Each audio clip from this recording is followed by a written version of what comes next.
لا الہ الا اللہ محمد رسول اللہ۔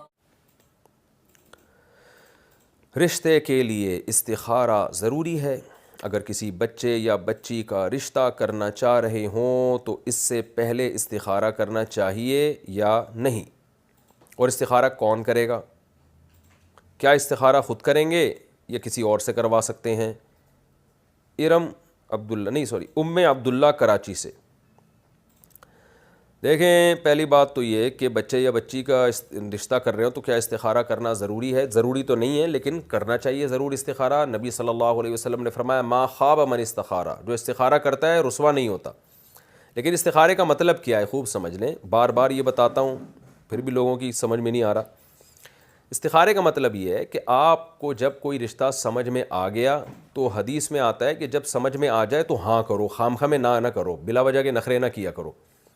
اذا خطب الیکم من ترضون دینہ وخلقہ فزوجوہ، کوئی ایسا نکاح کا پیغام بھیجے جس کے دین اور اخلاق سے تم مطمئن ہو تو نکاح کر دیا کرو، نہیں کرو گے تو فتنہ ہوگا۔ یہ نہیں ہے کہ استخارہ نکال کے دیکھو پازیٹیو آ رہا ہے تو ہاں کرو، نیگیٹو آ رہا ہے تو نہ کرو، ایسا کچھ بھی نہیں ہے۔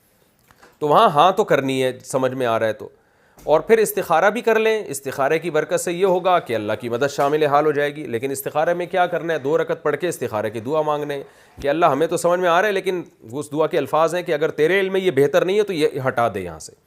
تو اگر اللہ کے علم میں بہتر نہیں ہوگا تو استخارے کی برکت سے اللہ وہاں معاملہ توڑوا دیں گے۔ لیکن زیادہ تر استخارہ کیا جاتا ہے ان معاملات میں جس میں انسان بہت زیادہ کنفیوژن میں ہوتا ہے، تو اس کنفیوژن میں اصل موقع ہے استخارہ۔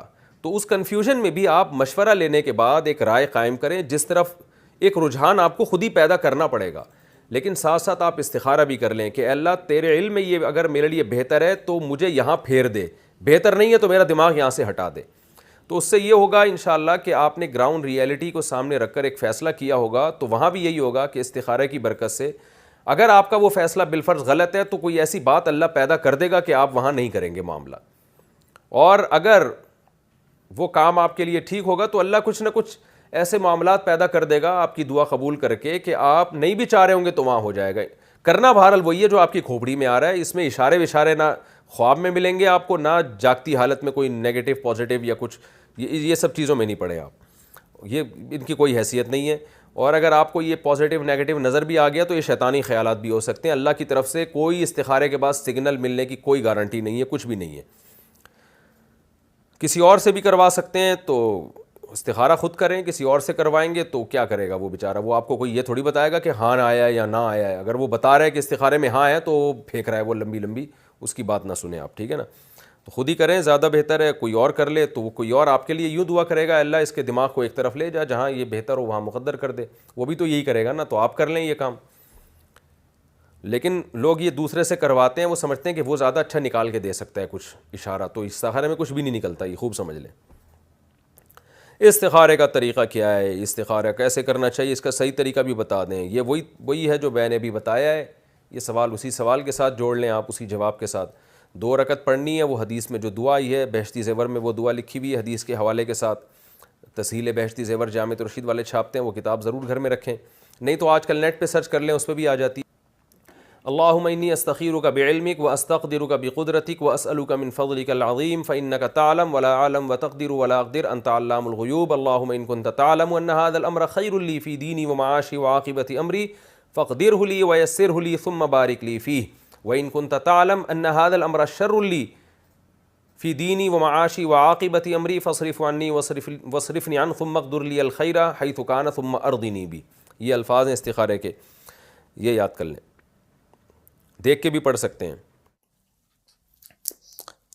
استخارہ کے خلاف عمل کرنا، استخارہ کے خلاف عمل کرنے کا کیا حکم ہے؟ اگر ایسا ہو گیا ہو تو کیا کریں؟ شیخ عبد الرحمن صاحب، جناب شیخ عبد الرحمن صاحب، استخارہ کے خلاف عمل کا کوئی مطلب ہی نہیں بنتا۔ اصل میں استخارے کا جو کانسیپٹ ہے نا شریعت میں، قرآن و سنت میں، وہ کانسیپٹ نہیں ہے جو لوگوں میں مشہور ہے۔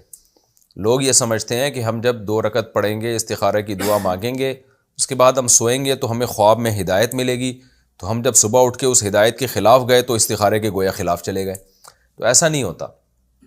قرآن و سنت میں حدیث میں جو استخارہ ہے وہ استخارہ صرف اتنا ہے کہ 2 رکعت پڑھ کے آپ استخارے کی مخصوص دعا مانگیں، اور کرنا وہی ہے جو آپ کے سمجھ میں آئے.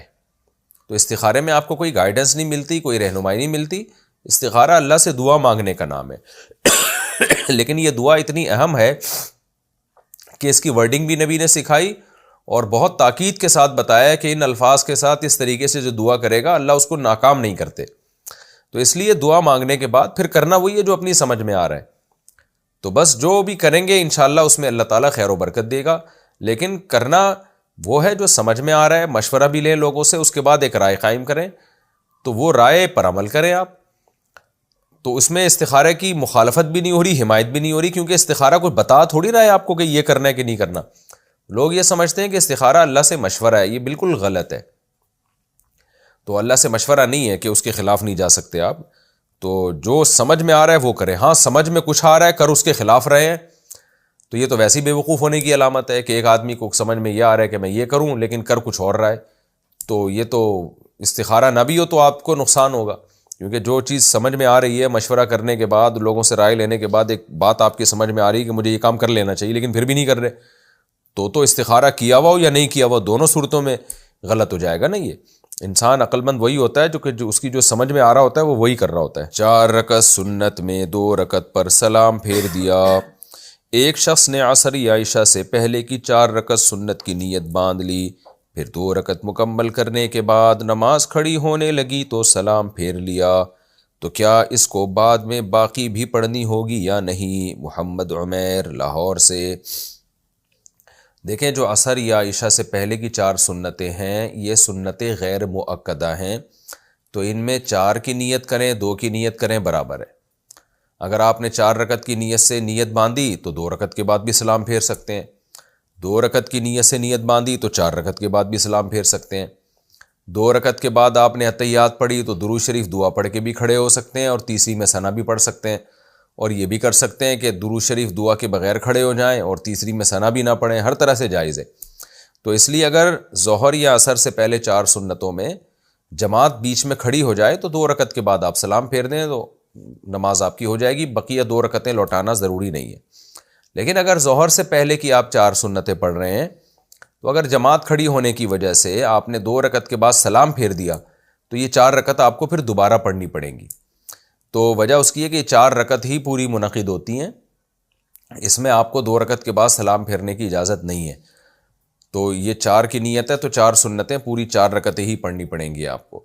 اگر آپ نے 2 رکعت کے بعد سلام پھیر دیا غلطی سے تو آپ فوراً کھڑے ہوں گے، بقیہ 2 رکعتیں مکمل کریں گے اور آخر میں سجدہ سہو کریں گے. اسی طرح یہ جو سنت مؤکدہ ہے ظہر سے پہلے کی جو 4 ہیں ان میں اتحیات کے بعد آپ درود شریف بھی نہیں پڑھ سکتے. اگر آپ نے درود شریف پڑھ لیا تو سجدہ سہو واجب ہوگا آپ کے اوپر، اور تیسری رکعت میں بھی آپ ثنا نہیں پڑھیں گے اس میں، بلکہ ڈائریکٹ بسم اللہ پڑھ کے سورہ فاتحہ شروع کر دیں گے.